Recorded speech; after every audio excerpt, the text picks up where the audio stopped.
If this topic was a relationship on Facebook, it would be, it's complicated. One of the most confusing things people come to me with when moving to Michigan, even moving within Michigan, has to do with villages, townships, cities, and counties. What's the point of them? Why are they so gosh darn confusing? And why should you care? Well, stick around and find out. To put all this nonsense, or what may seem like nonsense, in a better perspective, I'm just going to define everything based on the hierarchy of local Michigan governments and end off with why you should care. From smallest to largest, in most cases, you have a village, city, township, and county. So many people use all these terms interchangeably or just say cities and towns in Michigan. I'm guilty of it too when explaining, but there aren't any towns in Michigan. It's simply the hierarchy I touched on. If you're not in a city, you're in a township. So starting with villages, what are they and why should you care? Well, great question. To define the why, I'm going to reference the structure of local government by Member Resource Services. During the 19th century, the state legislature recognized the need to incorporate the densely settled communities within the basic pattern of counties and townships. The system of local government, written into Michigan's 1908 and 1963 constitutions, recognized that the continuing existence of counties and townships with the voluntary incorporation of the more densely settled areas as cities and villages. An innovation in the 1908 Constitution was a provision for city and village home rule charters, which I'll touch on later, a change which was to have pretty much more repercussions. When comparing the difference between a village and a city is that wherever an area is incorporated as a village, it stays within a township, which I'll explain more. Residents who live in a village participate in township affairs and pay additional taxes while having their own village government. When incorporated as a city, it would remove the area from the township, and city residents would participate in county elections and pay county taxes, just as village residents do, but the city folks would be removed from township units. The point of a village is to essentially establish local ordinances and provide for local services such as police, fire, utilities, public works, etc. Some of the local duties required by the state are not done by the village, but rather the township, which would include property assessing, collecting taxes, and administering county, state, and national elections. The majority of villages in Michigan are still governed under the General Law Village Act, which is an act to provide for the government of certain villages to define their own powers and duties. Think of it like a corporation. You have the CEO and the founder sitting on top with hundreds of employees under them. Then they decide it would probably be a good idea to put some managers at these different levels to be able to maintain the community, work towards progress, and ensure that residents aren't just a tiny fish in a huge pond. So, as an incorporated city being removed from a township, the state has required duties on top of their own services. So on top of assessing properties and doing the collection of taxes like I mentioned earlier, the city is also responsible for registration of voters and conduct within their boundaries. It has been noticed that the greater independence of a city in doing all its functions in one integrated unit, there's been the creation of many small cities in Michigan in the past few decades. This trend actually occurred with villages too, where they would become incorporated as a city, where they would then achieve a separation of jurisdiction from the township. When comparing all these different terms to each other, city and village are the closest to one another since they have this home rule power, which is something you'd probably see if you were searching around trying to figure out all this verbiage. Home rule frees cities and villages to devise forms of government and exercise powers of local self-government under locally prepared charters adopted by local referendum, which is just extremely wordy. To keep it simple and understandable, they can do almost anything not prohibited by law. They may seem unheard of, but actually, Michigan became the 7th state to join in a movement which now includes over 37 states. It was more than a national trend which motivated Michigan Constitutional Convention early in the century, actually. As much as I say cities and villages are similar, they are also different because villages are a part of townships and cities are not.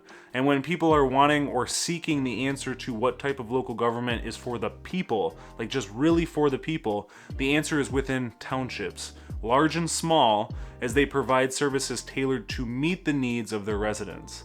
Township officials represent the level of government closest and most responsive to the wishes of the people. Townships are really a product of Michigan's early history, according to the Michigan Townships Association. There are two types that you'll most likely come across: a township and a charter township. There are roughly 10 times more townships than there are charter townships. According to an article written by Michigan State University pertaining to the understanding of townships in Michigan, townships are the original units of government formed in the state. Typically, though not always, townships are 36 square miles in size. Each township is governed by a board of trustees consisting of a township supervisor, a township clerk, township treasurer, and 2 or 4 elected trustees too. The entire state is covered by township governments except for areas within cities, of course. Aside from fire and law enforcement, some other common programs townships are involved in are parks and recreational opportunities, public water and sewer services, trash collection and recycling programs, sidewalks and trails, and cemeteries. Townships have this broad power to enforce ordinances and may use sources of user fees, permits, and special assessments on properties to generate income. If a township has over 2,000 or so residents, they may be able to incorporate as a charter township. A charter township is a status or special classification created by Michigan legislature in the 1940s to provide additional powers and streamlined administration for governing a growing community. In a charter township, residents and officers will have all the powers, privileges, immunities, and liabilities possessed by a township. Charter townships may do so by either a vote of its board or the members of the township. A primary motivation for townships to adopt a charter form is to provide greater protection against annexation by a city, which in simple terms is getting an area taken by force or without permission. You can look, but you can't touch, friends. Hey, that's mine. Buy you a pony. When chatting about counties, they are simply made up of villages, cities, and townships. There's not too much to say about these, as most states have them. When determining the size and the shape of each county, there are several factors to determine that based on geographic, political, administrative, and historical boundaries. Now that the quick vocabulary quiz is over, you might be asking, Okay, Andrew, why does any of this matter? It was a little overwhelming. I don't really know what the point of this is. and it's truly situational based on your wants and needs, and I know I say that a lot, but the main thing to keep in mind is how it affects your taxes. As I mentioned, there's a village tax that could mess up your affordability. Townships typically have lower taxes and fewer services, whereas a city has higher taxes and a larger catalog of services. Fun fact though, 96% of the state's land is governed by townships. Townships are oftentimes larger in Michigan than cities, so they have more rural opportunities. It kind of goes back to when I made the Michigan lifestyle video about living on more land versus city. It can almost be said as city versus township. I wanted to touch on this topic to create awareness for when you decide to buy a home in Michigan.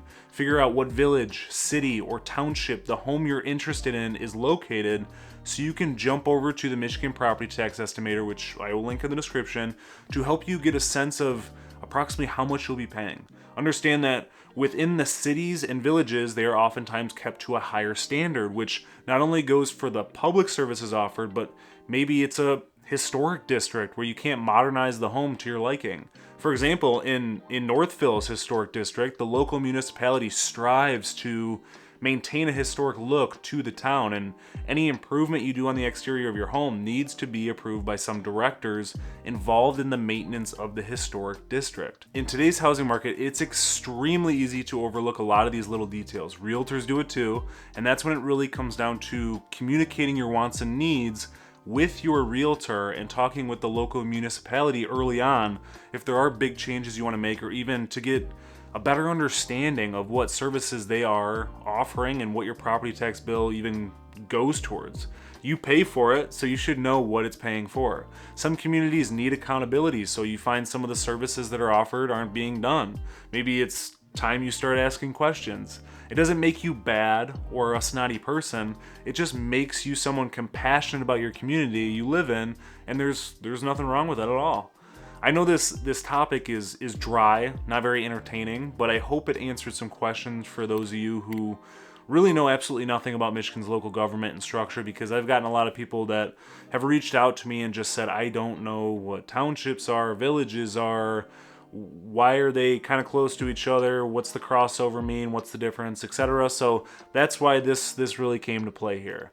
For those of you that have watched this far, what are your thoughts on Michigan's strategy for structuring local governments? Because I know it's different than several states out there. Drop your thoughts in the comments below. Thank you as always for watching. If you got some value, please be sure to give this video a thumbs up, tap that subscribe button, and hit the little bell so you never miss out on an upload. Until next time.